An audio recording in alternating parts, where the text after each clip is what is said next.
Você, conectado com a informação. No rádio, nas redes sociais, no YouTube. Jovem Pan News. 24 horas em todos os lugares. O programa a seguir é de conteúdo livre. Agora na Jovem Pan News. RIC Notícias Opinião. É o Paraná e o Brasil no centro da discussão. RIC Notícias Opinião. 4 horas, 2 minutos. Boa tarde, Paraná. Eu sou Marques Souza, essa é a rede Jovem Pan News. Nós vamos ficar juntos até as 5 da tarde com as principais informações aqui do nosso estado. E como sempre, você fica bem informado pelas ondas das FMs do Grupo RIC, espalhadas pelos 4 cantos do Paraná e também pela internet. Afinal, você já sabe, mas não custa te lembrar, nós somos a rádio que virou TV, por isso estamos lá no YouTube. Boa tarde, Rafaela Moron, que hoje nos acompanha. Quem quiser nos ver e ouvir pela live, faz como, hein? Oi, Mark, boa tarde pra você, boa tarde pros nossos ouvintes da Jovem Pan News. É muito fácil, só acessar o nosso canal lá no YouTube, Jovem Pan Grupo RIC. Lembrando que você pode interagir, inclusive, através do nosso chat. Nós estamos em rede pelas emissoras da Jovem Pan News Curitiba, Maringá, Londrina e Foz do Iguaçu. E vamos aos destaques de hoje. Os destaques do dia em pauta. Hoje é quinta-feira, dia 19 de setembro de 2024 e essas são as principais notícias até agora. Pesquisa eleitoral em Londrina mostra Thiago Amaral descolando dos demais candidatos e segunda vaga aberta para eventual segundo turno. A Advocacia Geral da União contraria a ação do PT do Paraná e afirma que governo do estado tem autonomia para definir modelos educacionais.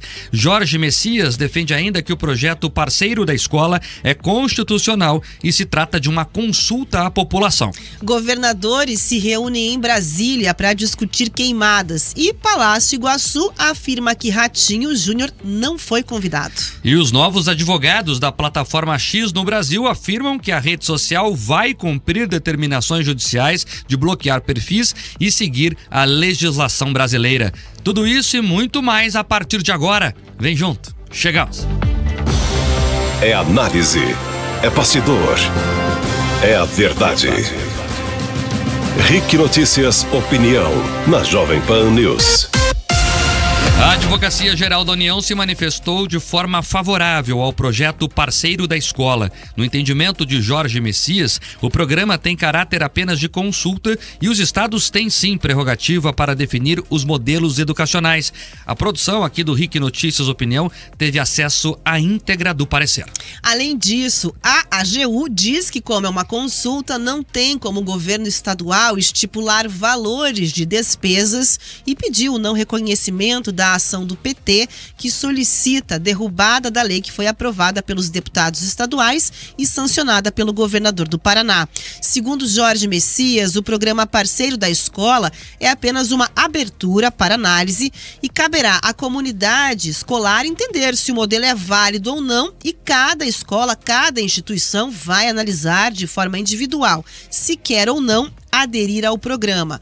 O PT entrou no Supremo Tribunal Federal alegando que o projeto Parceiro da Escola, que busca terceirizar a gestão de infraestrutura de 204 instituições escolares no Paraná, é inconstitucional porque não está prevista no Ministério da Educação esse tipo de concessão. O PT diz ainda que o governo estadual não apresentou os valores das despesas que vão ser gastas para conceder, então, nessa parcela de administração das escolas, a iniciativa privada. O processo foi designado para o gabinete do ministro Nunes Marques. É isso, e é importante reforçar também que, em resposta à ação, Jorge Messias considerou que nenhuma das alegações do PT ferem a Constituição e rebateu ponto a ponto, citando que, como a lei aprovada é uma autorização de consulta pública, não tem como se dimensionar valores.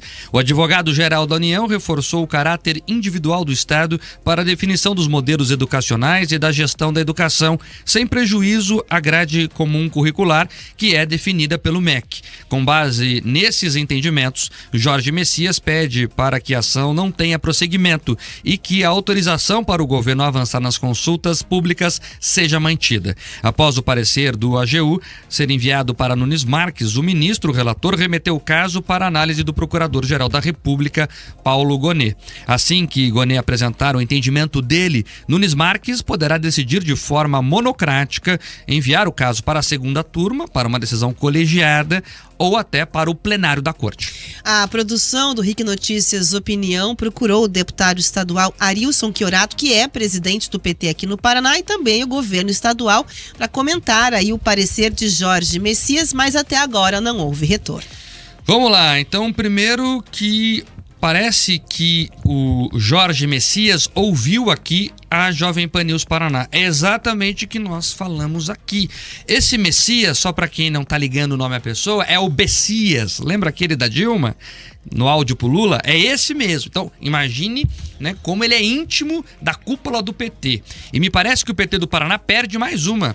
A história tá parecida com a questão dos pedágios. O PT do Paraná bradou forte, né, tentou articular contra e no final o governo Lula entendeu que o Paraná estava correto. Agora, me parece ocorrer a mesma coisa. O Jorge Messias, né, tem qualidade jurídica, até expõe ela nesta decisão, mas mais do que isso, é alguém de confiança do PT, né? E que se pudesse, né, ouvir com ouvidos mais atentos um pedido de um militante, faria o possível, né? Não que fosse fazer algo errado, mas estaria ali mais sensível aos pleitos. Ele fez o correto, ele ignorou os pleitos injustos e tocou o processo da forma jurídica que a mim me parece mais adequada. Importante reforçar isso. Primeiro, segundo a legislação, os estados têm autonomia para definir seus sistemas educacionais, suas grades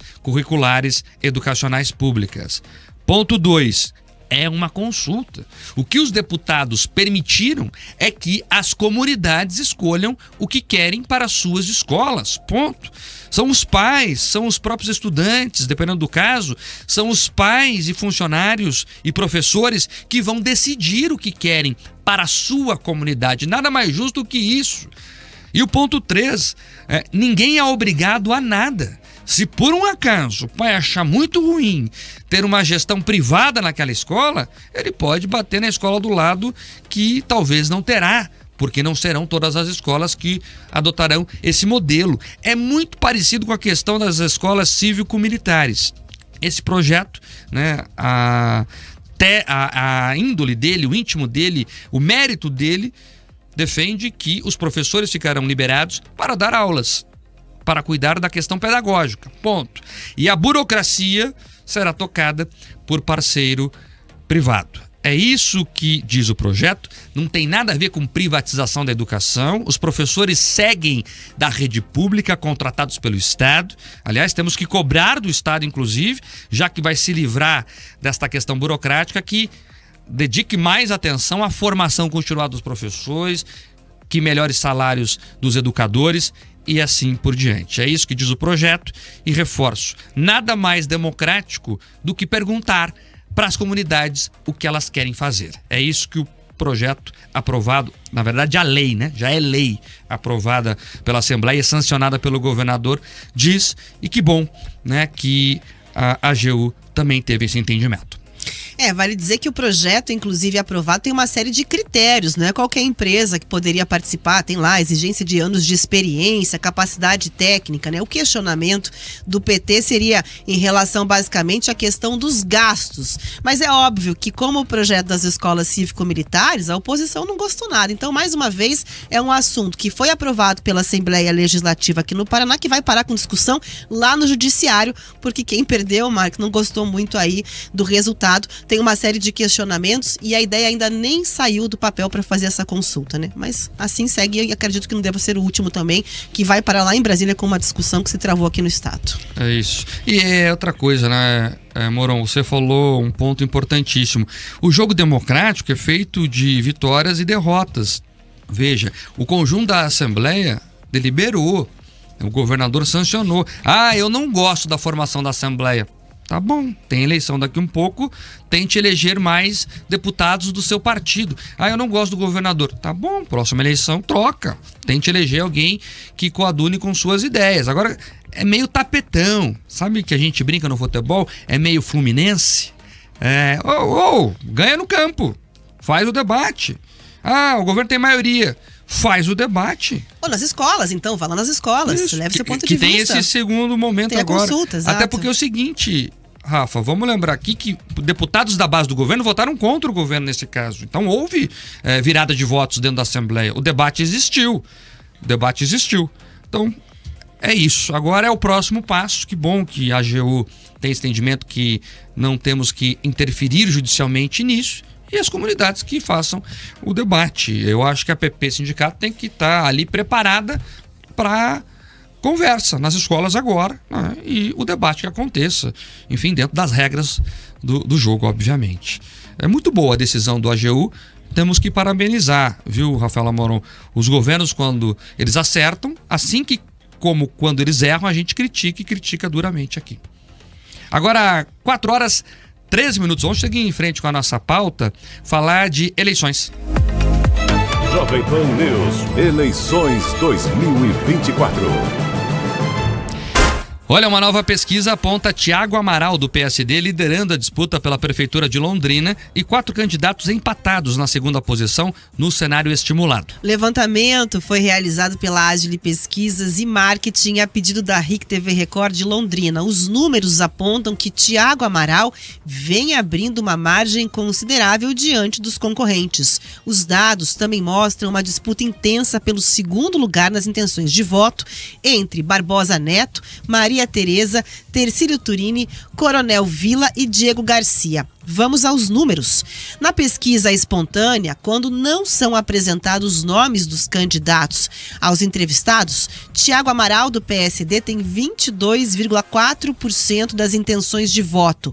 Barbosa Neto, do PDT, aparece em segundo lugar, com 5,1%. Tercílio Turini, do MDB, tem 4% das intenções de voto. A candidata, a professora Maria Tereza, do Progressista, aparece na sequência com 3,9%. Coronel Vila, da Federação PSDB Cidadania, atinge 3% e Diego Garcia, do Republicanos, tem 2,4%. Na sequência, vem Isabel Diniz, da Federação PT, PV e PCdoB, com 0,8%.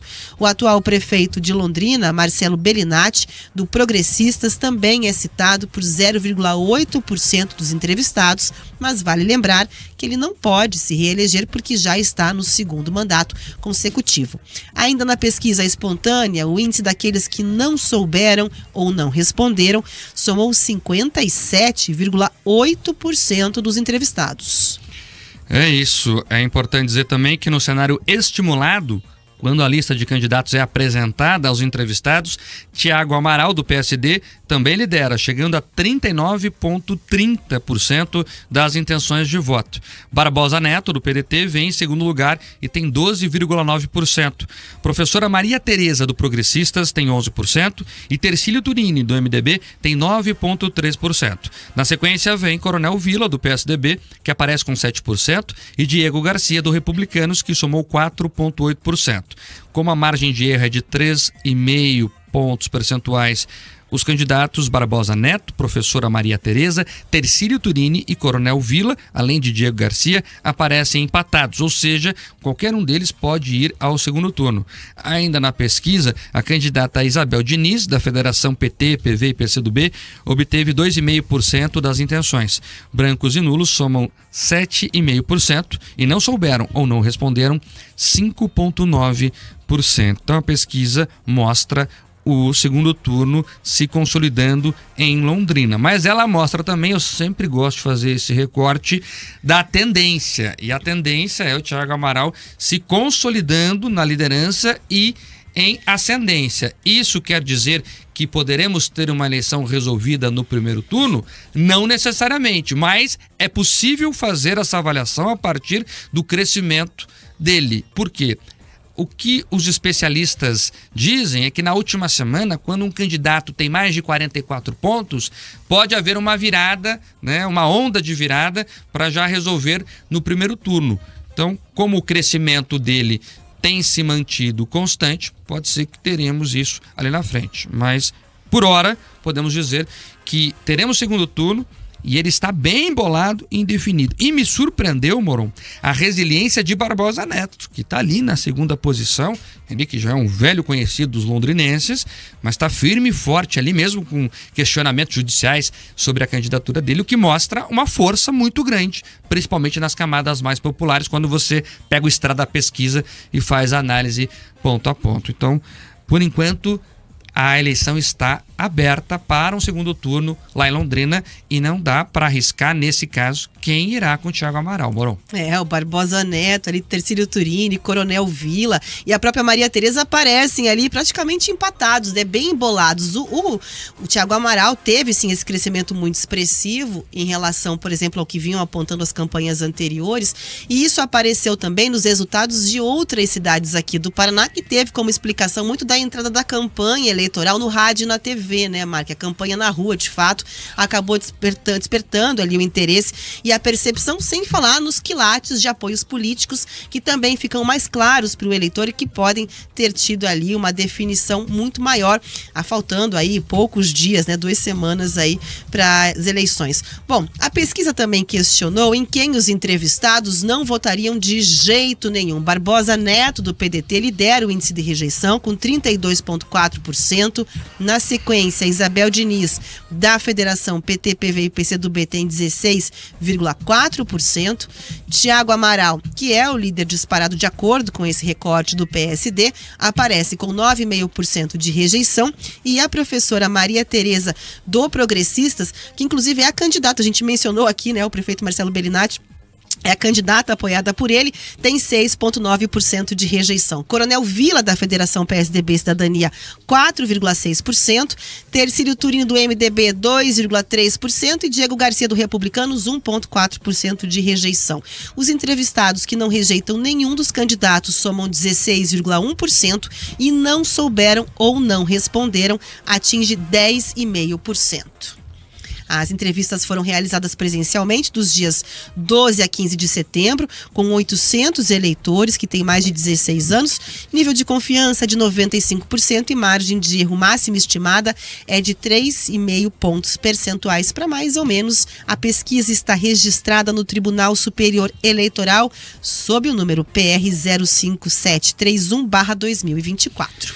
É isso, Rafaela Moron. Então, a rejeição nos ajuda também a entender um pouco de como pode ser esse possível segundo turno, porque Barbosa Neto lidera a rejeição, que coloca dificuldades para ele seguir em frente, e você pega ali a Maria Tereza, tem uma rejeição muito baixa, e ela tem o apoio, como a gente sabe, do atual prefeito Marcelo Bellinati. Então, em um afunilamento da campanha, ter um prefeito bem avaliado como cabo eleitoral é bem importante.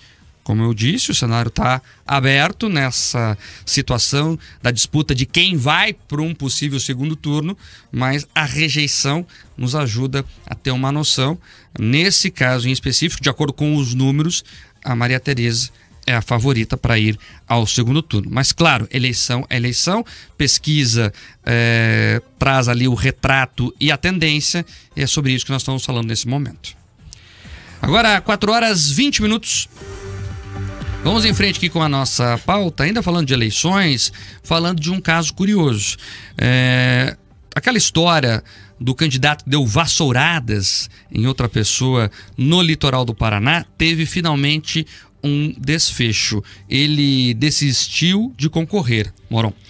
É isso, Márcio Gonçalves, o Democracia Cristã, viralizou aí depois de partir para cima de um comerciante do balneário de Praia de Leste, aqui em Pontal do Paraná. Esse caso aconteceu no dia 4 de setembro e diante aí da ampla repercussão negativa, o próprio Democracia Cristã teria convencido aí Márcio Gonçalves a renunciar e acabou lançando outro candidato em substituição. Vamos relembrar as imagens que viralizaram na internet aí para nossa audiência. Bora, prefeito bandido!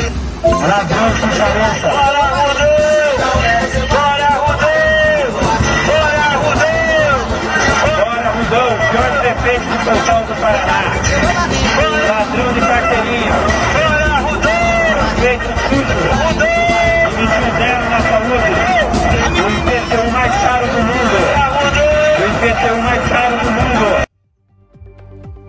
É isso, né? Tá a música animada ali no vídeo, Márcio Gonçalves chegou a quebrar a vassoura durante as agressões e a vítima precisou fazer uma cirurgia de reconstrução óssea no dedo indicador da mão direita no Hospital Regional do Litoral. A confusão teria sido motivada por divergências políticas entre o candidato e o comerciante. Na ocasião, o Democracia Cristã de Pontal do Paraná repudiou o que chamou de violência no período de campanha eleitoral.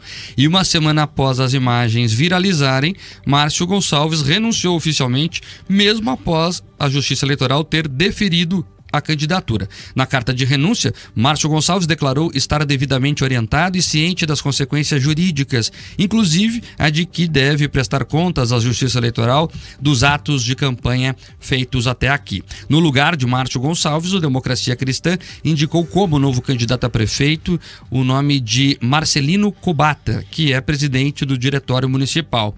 A ata com o pedido de substituição chegou à Justiça Eleitoral na tarde da última segunda-feira, prazo final para os pedidos de substituição de candidatos. Bom, e a gente segue falando do litoral porque o candidato professor Renato Marim, da Federação PT-PV e PCdoB, está fora da disputa pela Prefeitura de Guaratuba. Em decisão de primeira instância, a magistrada Giovana de Sarrec alegou a impossibilidade de deferimento em razão de uma ação que está sob júdice e corre na segunda vara da Fazenda Pública de Curitiba. De acordo com a juíza eleitoral, o candidato pertencia ao quadro próprio do magistério da Secretaria de Estado da Educação, do qual foi demitido no começo do ano. Em decreto publicado no Diário Oficial, o governador Ratinho Júnior diz que a demissão aconteceu porque ficou configurada a conduta irregular do servidor, recomendando sua demissão, fecha aspas.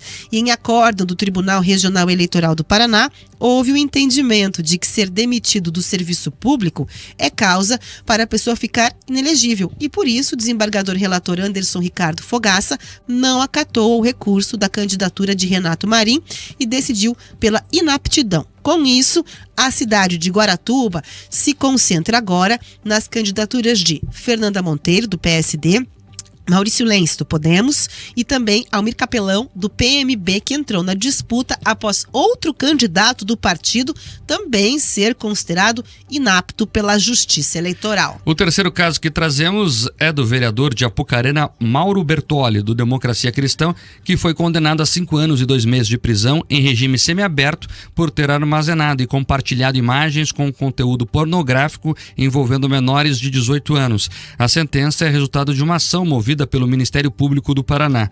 Uma perícia no celular do político encontrou 40 arquivos com vídeo e fotos de sexo explícito com crianças e adolescentes.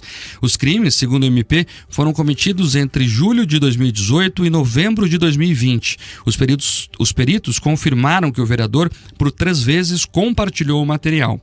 Em um comunicado enviado à RIC TV Londrina, Mauro afirma que tem sido vítima de perseguição política e justificou que as imagens foram recebidas por meio de um grupo de mensagens que ele foi adicionado por colegas. Apesar de ter apagado as mensagens, as imagens ficaram arquivadas no aparelho que, segundo ele, não foram compartilhadas. O vereador ainda pode recorrer da decisão em liberdade e, mesmo respondendo ao processo, Mauro Bertoli é candidato à reeleição e já teve a candidatura deferida pelo Tribunal Regional Eleitoral. Outro caso é do ex-deputado federal Emerson Miguel Petrível, Boca Aberta, do PMB. O ex-deputado teve a candidatura a prefeito de Ibiporã, no norte do estado, indeferida pela juíza Camila de Carvalho. A juíza acatou um pedido de impugnação da candidatura que foi feito pelo Ministério Público Eleitoral.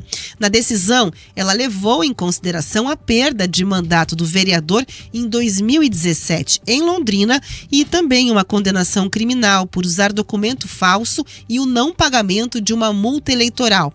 A defesa do político informou que já protocolou recurso na Justiça Eleitoral e que ele vai continuar na disputa. É isso, também temos em Agudos do Sul outra situação, que é aqui na região metropolitana de Curitiba. Gessé da Rocha Zoelner, do Progressistas, desistiu de concorrer às eleições deste ano. Ele solicitou o registro para o candidato a vice-prefeito da cidade, porém acabou renunciando ao pleito. Gessé era prefeito da cidade. Em julho deste ano, o Tribunal Regional Eleitoral do Paraná confirmou a cassação do mandato dele. O Ministério Público apontou que o político comprou votos de eleitores por pagamento via Pix nas últimas eleições municipais. Agora, 4 horas e 27 minutos. minutos. Vamos seguindo aqui com a nossa pauta, com o nosso roteiro e contando para vocês que a Jovem Pan News continuou hoje a série de entrevistas com os candidatos à Prefeitura de Curitiba. Nesta quinta-feira, o entrevistado foi Roberto Requião, do Mobiliza. As sabatinas acontecem desde a semana passada, sempre dentro do Jornal da Manhã Paraná, a partir das 8 da manhã e tem duração de meia hora. E foram entrevistados os prefeituráveis de Londrina, Maringá, Foz do Iguaçu, Cascavel e Ponta Grossa. A última cidade a ter candidatos sendo entrevistados é Curitiba. Vamos acompanhar um trecho do que disse o entrevistado Roberto Requião, do Mobiliza. Claro que num primeiro momento eu não vou poder acabar com todas as creches conveniadas, mas progressivamente eu vou construir. A prefeitura tem para o ano que vem 1 bilhão de possibilidades, 1 bilhão de reais de investimento. Eu vou construir, eu fui prefeito, eu construí uma creche por semana. Fiz isso e faço de novo. É fundamental. Agora, creche pública. Por que creche pública? Porque os funcionários têm que ter formação continuada. Você tem que ter pediatra. Você tem que ter didatas, você tem que ter pedagogos. As pessoas devem saber lidar com criança. A alimentação tem que ser uma alimentação feita por pessoas que entendem do assunto. E isso só existe numa creche pública. A creche privada recebe um dinheiro.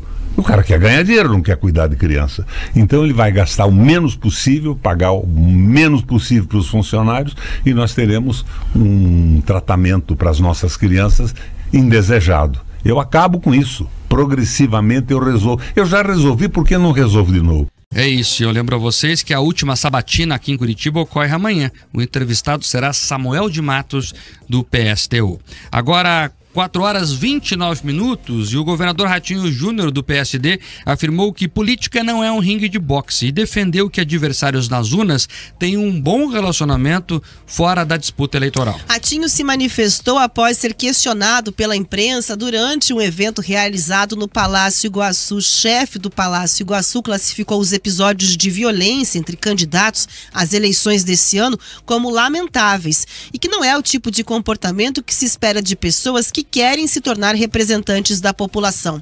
O incidente que mais repercutiu nos últimos dias envolveu candidatos à Prefeitura de São Paulo, José Luiz da Atena, da Federação PSDB Cidadania, e Pablo Marçal, do PRTB. Durante o debate promovido pela TV Cultura, você provavelmente, ouvinte, acompanhou aí, né? O da Atena acertou o Marçal com uma cadeirada, ainda tentou jogar outra na sequência ali daquela confusão. A ocorrência ganhou repercussão gigantesca nas redes sociais e gerou ali um amplo debate sobre os limites de uma disputa eleitoral. Olha, 2 dias depois, Paulo Marçal e o atual prefeito Ricardo Nunes, do MDB, trocaram ofensas e precisaram receber advertência para que deixassem de se ofender e gritar durante o debate da Rede TV em parceria com o portal UOL. Com base nessas situações todas, o governador Ratinho Júnior repreendeu esse tipo de comportamento e frisou que no Paraná os concorrentes se tratam de forma civilizada. Eu penso que a função nossa, né, do líder ou de quem está na vida pública é poder, de alguma maneira, ser uma referência para as pessoas e, de alguma maneira, colaborar para que a sociedade melhore, né? E a política não é um ringue de boxe, de luta, né, como a gente vê muitas vezes no esporte. E a população mais consciente, que a totalidade, na grande totalidade é consciente, ela quer ouvir do seu candidato proposta, ela quer ouvir aquilo que vai ter o mandato no próximo ano, né, depois das eleições, vai melhorar a vida dela, né? O xingamento não melhora a vida de ninguém. A briga pessoal, né, levada até expondo questões pessoais, não vai resolver a vida da Dona Maria, que acorda às 5 horas da manhã para ir buscar comida para tratar do seu filho, não vai resolver o problema da creche. Então eu acho que no Paraná nós estamos conseguindo dar um exemplo de civilidade, de respeito aos concorrentes, aos candidatos, né? Fico feliz de estar vendo isso acontecer em praticamente todas as cidades do Paraná. É uma demonstração que aqui, política, a gente trata de maneira séria, a população cobra isso dos seus candidatos e a gente espera que isso continue. Que a gente tem visto em algumas regiões do Brasil, em especial com o acontecido que a gente acompanha em São Paulo no debate, não é aquilo que a grande maioria da sociedade espera de um líder e de um candidato. As eleições municipais desse ano serão realizadas no dia 6 de outubro e o próximo debate no Paraná acontece na tela da RIC TV com os candidatos à Prefeitura da capital que estão em partidos com representação no Congresso Nacional no dia 28 de setembro. É isso, agora 4 horas e 32 minutos. Vamos falar com a audiência. Já tem gente na live ali nos acompanhando pelo nosso canal Jovem Pan Grupo RIC. Hoje tem pergunta lá. E a nossa enquete é: você prefere debates mais calmos ou com briga entre os candidatos? A maioria dos entrevistados, dos participantes do nosso canal diz que preferem debates mais calmos, 72%. Outros 28% até agora diz que gostam mesmo da briga. Pois é, Mark, assistindo o tom dos debates em São Paulo, com aquela sequência, né, de desrespeito às regras, não importa quem esteja organizando o debate, é xingamento, palavrão e agressão de todo tipo. Que fica claro é que para baixo não há limite. E o governador falou ali agora, né, em exemplo de civilidade, que xingamento não vai resolver a vida das pessoas, mas nós acabamos de fazer um programa aqui na Jovem Pan News em que marqueteiros políticos e especialistas em eleições dizem que nenhum político fica de bobeira e que o comportamento aí nos debates reflete sim muito do que o eleitor espera, que é o teste emocional dos candidatos. Segundo ali, né, o time de especialistas que fez essa análise aqui na Jovem Pan trouxe, o eleitor não está interessado em proposta não, diz que está cansado já de tanto ouvir proposta de outras eleições que não saíram do papel e agora ele quer ver o teste de nervos do candidato ali em momentos de tensão. É isso, né? Mas a verdade é que nós precisamos ter um meio termo. Primeiro que a agressão física jamais, obviamente, né? E que mesmo as trocas de agressões verbais, elas precisam ter um limite. Eu até acredito, Moron, que é do jogo, sim, o debate mais acolorado, óbvio. Mas dentro de um respeito, óbvio, também mínimo. Então nós temos que aprender a chegar na linha do meio. E eu reforço aqui o que a gente debateu ontem, inclusive, na Jovem Pan News, que é preciso que os outros candidatos entendam o momento do debate e esse novo significado que ele ganhou. Você pega lá as redes do Pablo Marçal, dificilmente tem um vídeo dele feito para a internet. São cortes. São cortes de debate, são cortes de sabatinas e assim por diante. Então, os outros candidatos também precisam começar a ocupar esse espaço. É por isso que é tão importante esse momento do debate, e é por isso que a gente convida desde já para no próximo dia 28 também conferir na tela da RIC TV Curitiba o debate entre os candidatos à prefeitura aqui da capital. Tem mais ouvintes participando ali, né, Moron? Tem mais ouvintes participando com a gente. Você pode entrar também lá em Jovem Pan Grupo RIC, deixar o seu comentário, os ouvintes colocando ali o posicionamento, muitos, né, sobre a questão aí das eleições, o que pensam em relação ao comportamento dos candidatos e falando sobre o papel de viralização, né? A agressividade já não é boa, colocou a Daniela Amorim, né? E que, na opinião dela, a vida do candidato tem que ser exposta assim, para que o eleitor possa conhecer também aspectos da índole pessoal. Agora 4 horas e 35 minutos, vamos para um rápido intervalo comercial, a gente volta já aqui na Rede Jovem Pan News. Você está ouvindo na Jovem Pan News. RIC Notícias, opinião.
Este é o RIC Notícias Opinião, na Jovem Pan News. 4h41.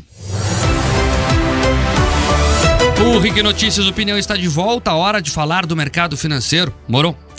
É isso, a gente tem aqui os índices do dólar, que está em queda de 0,6% a R$ 5,43. Euro também em queda de 0,13% a R$ 6,06. E o índice Bovespa acompanha a tendência de queda em menos 0,33% agora. Agora, 4h41, o Palácio do Planalto recebeu hoje 9 governadores e 2 vices para tratar sobre as queimadas que atingem diversas regiões do Brasil. Procurado pela produção do RIC Notícias Opinião, o Palácio Iguaçu afirmou que Ratinho Júnior não foi convidado. Originalmente, o convite citava a participação do presidente Lula, mas o ministro Rui Costa, da Casa Civil, afirmou que o presidente preferiu não se desgastar frente a possíveis críticas de governadores e, por isso, decidiu não participar da agenda. A reunião começou às 15h, foi conduzida pelo próprio Rui Costa. Participaram da agenda os governadores Helder Barbalho, do Pará, Ronaldo Caiado, de Goiás, Mauro Mendes, do Mato Grosso, Wilson Lima, do Amazonas, Gladson Camelli, do Acre, Eduardo Redel, do Mato Grosso do Sul, Vanderlei Barbosa, do Tocantins, Antônio Denário, de Roraima e Ibanez Rocha, do Distrito Federal. Os vice-governadores Sérgio Gonçalves da Silva, de Rondônia, e Antônio Pinheiro Teles Júnior, do Amapá, também participaram deste encontro. De acordo com a Casa Civil, também participaram ministros e representantes das pastas da Justiça, do Meio Ambiente, da Integração e Desenvolvimento Regional e das Relações Institucionais. O encontro buscou reforçar as ações do governo federal em parceria com os estados e também assegurar um apoio mútuo para o controle das queimadas, principalmente após as reclamações públicas de gestores estaduais que afirmam que o governo federal está terceirizando a culpa dos incêndios. Procurado, o governo do Paraná não respondeu se participaria do encontro se o convite tivesse sido oficializado. Rapidamente aqui os bastidores disso. O Lula pensou em fazer uma reunião de integração nacional com todos os governadores. Só que esses convites, antes de serem oficializados, eles são sondados. E quando o resultado final da sondagem veio e ele viu que ia ser uma furada, que os governadores não iriam lá e, se fossem, iriam criticá-lo, ele correu longe, mandou o Rui Costa assumir o lugar e não oficializou para os estados que eles sabiam, né, ou que a equipe dele sabia, que eles sabiam que não iriam. É isso, e esse encontro não resolveu coisa nenhuma. Nós temos lá a Marina Silva, que apareceu de repente falando que os incêndios são criminosos, mas não dá muitos dados sobre isso, quer confiscar o que ficar comprovado que seja criminoso, mas também não explica como serão essas investigações, e nós precisamos que o governo federal tome ações efetivas e eficazes contra isso. Tem que investir dinheiro no combate às chamas, é isso, reequipar bombeiros locais, é disso que a gente precisa, e não discurseira e não reuniãozinha com governadores. Quem quer faz, é isso que o governo federal precisa fazer. Agora, 4h44, vamos voltar a falar do Twitter. O ministro Alexandre de Moraes, do Supremo Tribunal Federal, impôs uma multa diária de R$5 milhões à rede social X, o antigo Twitter, e também a Starlink. A penalidade se deve a uma manobra que possibilitou o acesso da plataforma no Brasil. A decisão já está em vigor. Moraes determinou que o X interrompa imediatamente o uso de acessos que burlam a ordem judicial de bloqueio sob pena e de sanções financeiras. Além disso, solicitou à Anatel que tome as medidas necessárias para assegurar a suspensão do funcionamento da plataforma no país, com prazo de 24 horas para informar sobre as ações adotadas. O ministro ressaltou que a resistência contínua do X em seguir ordens judiciais foi reconhecida por Elon Musk, um dos acionistas. Ontem, após a reabertura do acesso ao ESC, Elon Musk fez uma postagem que foi interpretada como uma afronta ao judiciário brasileiro. A Anatel confirmou que a rede social estava acessível em desacordo com a decisão do Supremo e identificou aí métodos que possibilitaram esta situação. provedores de internet no Brasil foram alertados para implantar um novo bloqueio aí ao X, que havia alterado o seu endereço IP para contornar a restrição. E também hoje, advogados que estão à frente da defesa do X no Supremo Tribunal Federal relataram que o corpo jurídico do empresário Elon Musk nos Estados Unidos foi convencido de que, para voltar a atuar no Brasil, seria necessário cumprir as decisões do ministro Alexandre de Moraes. De acordo com os novos representantes do X no Brasil, Musk concordou que os perfis que tenham ordem de bloqueio sejam restringidos, e isso estaria sendo feito desde ontem à noite.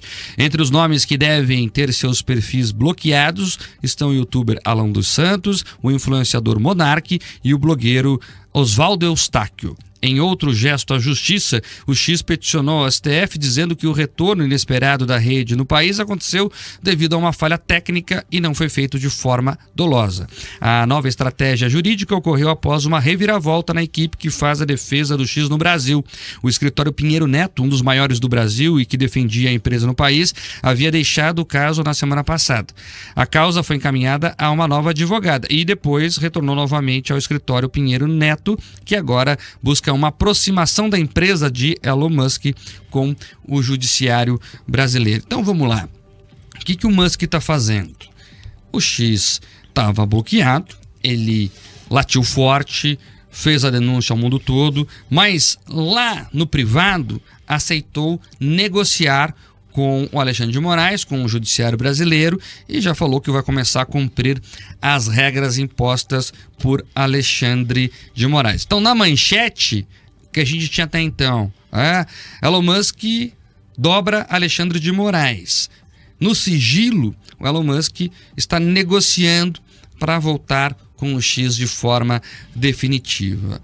Em resumo, o que me parece até aqui é que Elon Musk quer ficar com a fama de quem combate ali a censura, mas na prática está sendo bem obediente às decisões que ele mesmo critica em público. E vale dizer o seguinte, né? Essa batalha entre questões regulamentares de redes sociais e a justiça não acontece só no Brasil. Essa semana os Estados Unidos, por exemplo, tiveram lá a primeira audiência com o TikTok, porque tem inclusive a intenção de banir o TikTok caso a plataforma, né, a rede social, não coloque lá no seu corpo de acionistas, né, apenas empresários norte-americanos, faça a venda da empresa chinesa ByteDance.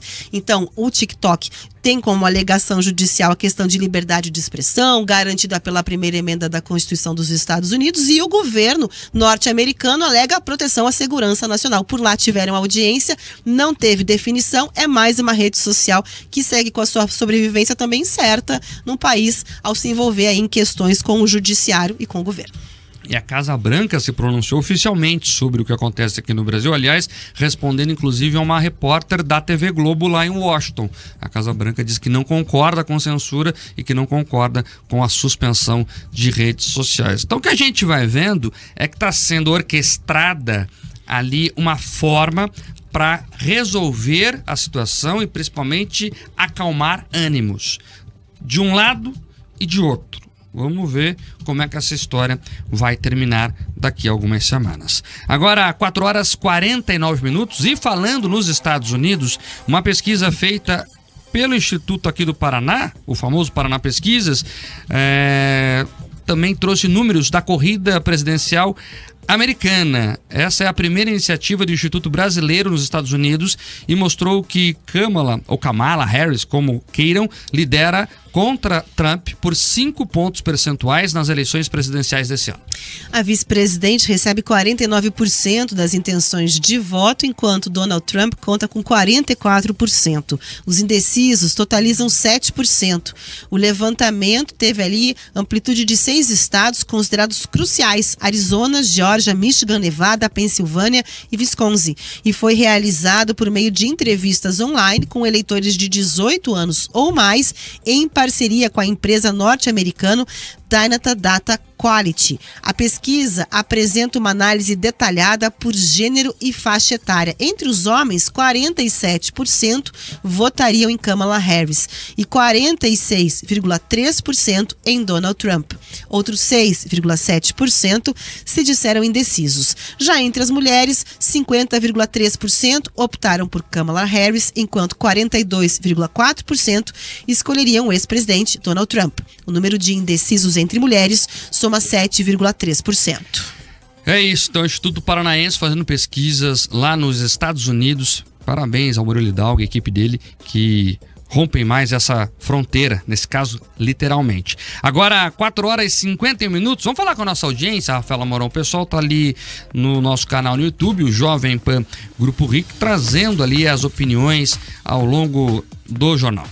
É isso, ouvintes estão participando ali, comentando inclusive, né, a pesquisa aí dos Estados Unidos em relação às eleições. Acho que teremos em alguns lugares eleições esse ano bastante emocionantes e que as próprias pesquisas têm dificuldade no sentido de que não tem aquele grande favorito em diversos cenários, né? Eleições majoritárias nos Estados Unidos, eleições municipais em algumas capitais. No caso de Curitiba, por exemplo, a gente observa um cenário, São Paulo outro cenário, em que existe ali realmente uma disputa, né, Mark? É uma eleição muito peculiar nesse sentido. É isso, né? Na maioria das cidades, inclusive, a gente verifica isso. A população está dividida e não está tão polarizada em torno de nomes. Mas é interessante, Rafaela Mourão, porque está polarizada em relação a ideias. Vamos pegar o recorte aqui da nossa capital. Você tem ali 3 blocos de candidatos, segundo as pesquisas. Eu estou falando aqui da pesquisa encomendada pela RIC TV. Vamos lá, tem ali o primeiro pelotão, Eduardo Pimentel e Luciano Dutti.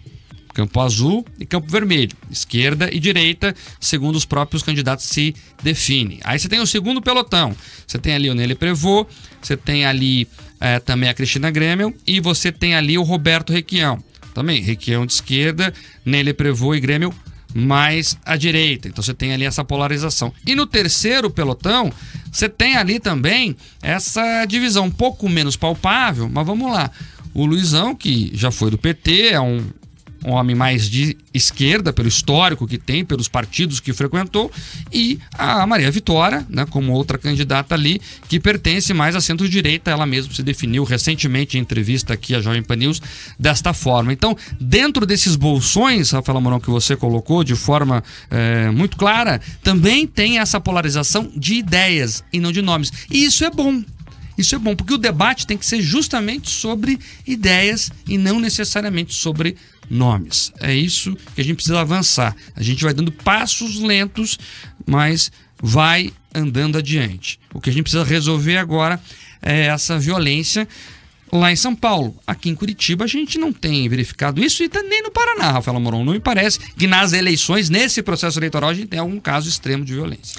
Aqui não temos, né? A gente teve, por exemplo, nacionalmente, no Piauí, né, cabeçada em debate, em São Paulo, cadeirada. Aqui a gente viu no litoral esse episódio da vassourada que a gente registrou aqui.